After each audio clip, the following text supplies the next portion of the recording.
इस मूवी की शुरुआत वहीं से होती है जहां से इसका पहला पार्ट खत्म हुआ था। हमें दिखाया जाता है कि जितने भी अच्छे ट्रांसफॉर्मर्स होते हैं वो यूएस आर्मी के साथ मिलकर दुनिया में मौजूद बाकी बुरे ट्रांसफॉर्मर्स यानी जो ट्रांसफॉर्मर मेगाट्रॉन के साथ मिले हुए थे उन सभी को ऑप्टिमस प्राइम और यूएस मिलिट्री के लोग खत्म कर रहे होते हैं। ऐसे ही उन्हें पता लगता है कि मेगाट्रॉन के साथियों ने लोगों पर हमला कर दिया है, जिस वजह से उन्हें रोकने ट्रांसफॉर्मर्स और मिलिट्री के लोग जाते हैं। ऑप्टिमस प्राइम और उसके साथी मिलकर उनमें से एक ट्रांसफॉर्मर को खत्म कर देते हैं, जिसके बाद वो दूसरे ट्रांसफॉर्मर्स की तरफ बढ़ते हैं और बाद में वो उस पर अटैक कर उसे बुरी तरह इंजर्ड कर देते हैं। और जब वो उसे खत्म करने वाले होते हैं तब वो उन्हें बताता है कि तुम हमें तो रोक सकते हो, लेकिन तुम हमारे बॉस यानी फॉलन को नहीं रोक सकते हो, क्योंकि वो जल्द ही तुम सबको खत्म करने अर्थ पर आने वाले हैं। इधर हम सैम को देखते हैं जो कि कॉलेज जाने के लिए रेडी हो रहा था। उसी पल उसे अपने बैग से क्यूब का एक पीस मिलता है और जब सैम उसकी तरफ देखता है तो उस क्यूब में जितनी भी इंफॉर्मेशन और डेटा होती है वो सब सैम के दिमाग में फीड हो जाता है। सैम के हाथ से क्यूब का पीस छूट जाता है, जिससे वो किचन में जाकर गिरता है।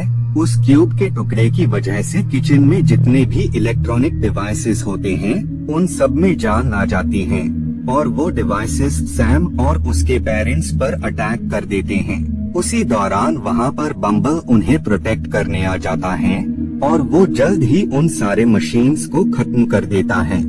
बाद में सैम उस क्यूब के टुकड़े को मिकेला को दे देता है, लेकिन वो सब इस बात से अनजान थे कि अभी भी एक मशीन खत्म नहीं हुई है। वो डिवाइस उस क्यूब के बारे में अपने बॉस जो कि स्पेस में होते हैं यानी फॉलन, उन्हें वो उस क्यूब के बारे में बता देता है। जब इस बारे में फॉलन को पता लगता है तो वो शख्स एक और ट्रांसफॉर्मर को उस क्यूब को हासिल करने और अपने साथी मेगाट्रॉन को अलाइव करने का कहता है। वो ट्रांसफॉर्मर बहुत ही ज्यादा डेंजरस और काफी तेज था। खैर वो जल्द ही क्यूब के उस दूसरे टुकड़े को हासिल कर लेता है और बाद में वो वहाँ मौजूद मिलिट्री पर अटैक कर उन्हें खत्म कर देता है, जिसके बाद वो ट्रांसफॉर्मर अपने साथियों और उस क्यूब के टुकड़े के साथ सी में जाता है, जहाँ पर पिछले पार्ट में मिलिट्री वालों ने मेगाट्रॉन को फेंक दिया था। ये सब जल्द ही मेगाट्रॉन के पास पहुँच जाते हैं और बाद में वो उसे उस क्यूब के टुकड़े की हेल्प से वापस से अलाइव कर देते हैं। मेगाट्रॉन जैसे ही अलाइव होता है तो वो वहाँ से निकलकर स्पेस में अपने बॉस यानी फॉलन के पास जाता है। वो उन्हें बताता है कि ऑप्टिमस प्राइम और उसके लोग लगातार हमारे लोगों की सर्च करके उन्हें खत्म करते जा रहे हैं और अगर ऐसे ही चलता रहा तो जल्द ही हमारी पूरी आर्मी खत्म हो जाएगी। जिस पर फॉलन उसे बताता है कि अगर हम क्यूब के उस दूसरे टुकड़े को हासिल कर ले तो फिर ट्रांसफॉर्मर्स को हराना और भी आसान हो जाएगा। जिस पर मेगाट्रॉन अपने लीडर को बताता है कि क्यूब तो काफी वक्त पहले खत्म हो चुका है, लेकिन फॉलन उसे बताते हैं कि नहीं, क्यूब का अभी भी एक टुकड़ा बचा हुआ है। वो टुकड़ा असल में सैम नाम के लड़के के पास है, जिसे अर्थ पर जाकर तुम्हें ही हासिल करना होगा, क्योंकि मैं तुम्हारी हेल्प के लिए अर्थ पर नहीं जा सकता हूँ, क्योंकि वहाँ पर हम सब में सबसे पावरफुल ट्रांसफॉर्मर ऑप्टिमस प्राइम है, जिनसे मैं मुकाबला बिल्कुल भी नहीं कर सकता हूँ। इधर अर्थ पर हम मिकेला को देखते हैं, जिसके पास वही ट्रांसफॉर्मर आता है जिसने फॉलन को उस क्यूब के बारे में बताया होता है। वो यहाँ पर मिकेला से उस क्यूब को स्टील करने आया होता है, लेकिन मिकेला जल्द ही उसे पकड़ लेती है और वो उसे एक बॉक्स में बंद कर देती है। इधर कॉलेज में हम सैम को देखते हैं जो कि अजीब हरकत कर रहा होता है, क्योंकि उसका खुद पर कोई भी कंट्रोल नहीं होता है। वहीं पर सैम के पास एक ट्रांसफॉर्मर ह्यूमन के रूप में आती है और वो उस पर अटैक कर देती है, क्योंकि वो सैम की आंखों में बसे उस क्यूब की सारी इंफॉर्मेशन के बारे में जानना चाहती थी।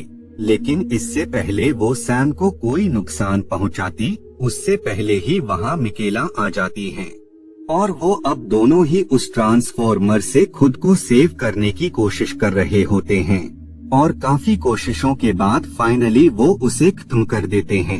लेकिन उसी दौरान वहाँ पर ट्रांसफॉर्मर हेलीकॉप्टर की शेप में आता है और वो उन्हें अपने बॉस मेगाट्रॉन के पास ले आता है। बाद में ट्रांसफॉर्मर सैम से उस इंफॉर्मेशन को पढ़ने की कोशिश कर रहे थे जो कि असल में उस क्यूब में होती है, लेकिन इससे पहले कि वो इंफॉर्मेशन को रीड कर पाते उसी पल वहाँ पर सैम और मिकेला की हेल्प करने वहाँ पर ऑप्टिमस प्राइम और उसके साथी आ जाते हैं। ऑप्टिमस प्राइम मेगाट्रॉन पर अटैक कर देता है जिस वजह से उन लोगों के दरमियान फाइट स्टार्ट हो जाती है। वो दोनों ही एक दूसरे पर काफी ज्यादा अटैक्स कर रहे होते हैं और हर बार की तरह इस बार भी मेगाट्रॉन हारने वाला होता है। उसी पल मेगाट्रॉन का साथी ऑप्टिमस प्राइम का ध्यान भटका देता है।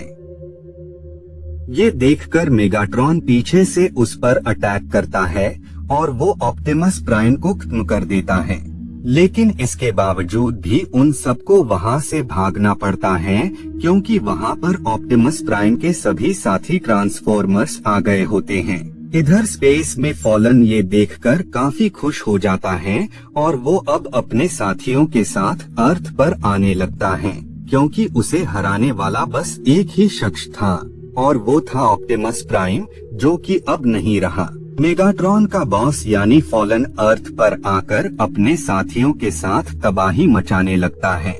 बाद में फॉलन धरती वासियों से सैम को उनके हवाले करने का कहता है और साथ ही फॉलन उन्हें बताता है कि अगर ऐसा न हुआ तो वो सब इंसानों को खत्म कर देगा। इधर सैम मिकेला उस शख्स के पास जाते हैं जो कि पहले सेक्टर 7 में काम किया करता था। सैम उस साइंटिस्ट को बताता है कि वो उन क्यूब में लिखी बातों का मतलब समझना चाहता है क्योंकि उसके जहन में बार बार उस क्यूब में स्टोर इंफॉर्मेशन उसके आंखों के सामने आ रही है, जिस पर वो साइंटिस्ट उन्हें बताता है कि ट्रांसफॉर्मर्स अभी से नहीं बल्कि काफी वक्त पहले से अर्थ पर रह रहे थे क्योंकि उसे ट्रांसफॉर्मर्स के बहुत सारी प्लेस पर उनके सिंबल्स भी मिले हैं। मिकेला ने जिस ट्रांसफॉर्मर को कैद किया होता है वो ट्रांसफॉर्मर उन्हें बताता है कि इन सब के बारे में सिर्फ एक ही ट्रांसफॉर्मर तुम्हें बता सकते हैं और साथ ही वो उन्हें उनकी लोकेशन बता देता है, जिसके बाद ये सब वहाँ पर आ जाते हैं। सैम क्यूब का टुकड़ा प्लेन में लगाता है जिसके बाद ही वो प्लेन ट्रांसफॉर्मर में तब्दील हो जाता है। वो ट्रांसफॉर्मर उन सबको इजिप्ट पर ले आता है और वो उन्हें बताता है कि ट्रांसफॉर्मर्स काफी वक्त पहले भी अर्थ पर आ चुके हैं और साथ ही वो उन्हें ये भी बताता है कि ट्रांसफॉर्मर ने एक डिवाइस बनाई थी जिसकी हेल्प से वो सन की एनर्जी को कलेक्ट कर सकते थे। ऐसा उन्होंने इसी वजह से किया होता है ताकि उनमें जंग न लग सके। हमारा ये उसूल था कि हम किसी भी ह्यूमन को नुकसान नहीं पहुंचाते थे, लेकिन हम में से एक ट्रांसफॉर्मर ऐसा था जिसके इरादे बिल्कुल भी नेक नहीं थे। वो इंसानों से नफरत किया करता था जिस वजह से वो सारे इंसानों को उस डिवाइस की हेल्प से खत्म कर देना चाहता था। उसके गलत इरादे को देखकर 6 लीडर ट्रांसफॉर्मर्स ने अपनी कुर्बानी देकर उस डिवाइस को ऑपरेट करने वाले डिवाइस को इजिप्ट में ही मकबरा बनाकर छिपा दिया। सैम को ये आइडिया आता है कि वो डिवाइस अगर इतना ही पावरफुल है तो उसकी हेल्प से वो ऑप्टिमस प्राइम को वापस से अलाइव कर सकता है, जिस वजह से वो मकबरे में जाकर उस डिवाइस को हासिल कर लेता है। लेकिन वो डिवाइस जल्द ही रेत में बदल जाता है। बाद में सैम वहाँ पर ऑप्टिमस प्राइम की बॉडी भी मंगवा लेता है ताकि वो उस डिवाइस की हेल्प से उसे अलाइव कर सके।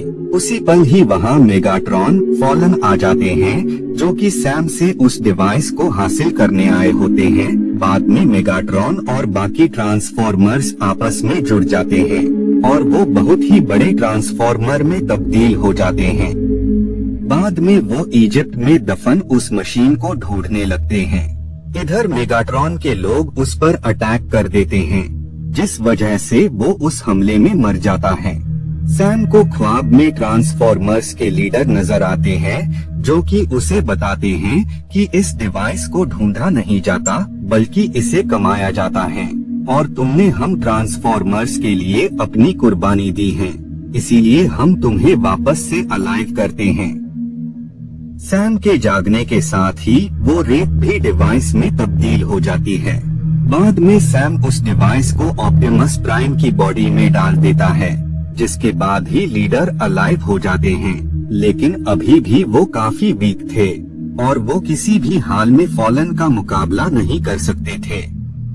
इस वजह से वो ट्रांसफॉर्म अपनी कुर्बानी देता है और वो अपने पार्ट्स प्राइम को दे देता है, जिसके बाद ही प्राइम उस मशीन पर अटैक कर उसे तबाह कर देता है और बाद में वो फॉलन पर अटैक कर उसे भी खत्म कर देता है। लेकिन मेगाट्रॉन वहां से बचकर भाग जाता है और इसी के साथ ये मूवी यहीं पर एंड हो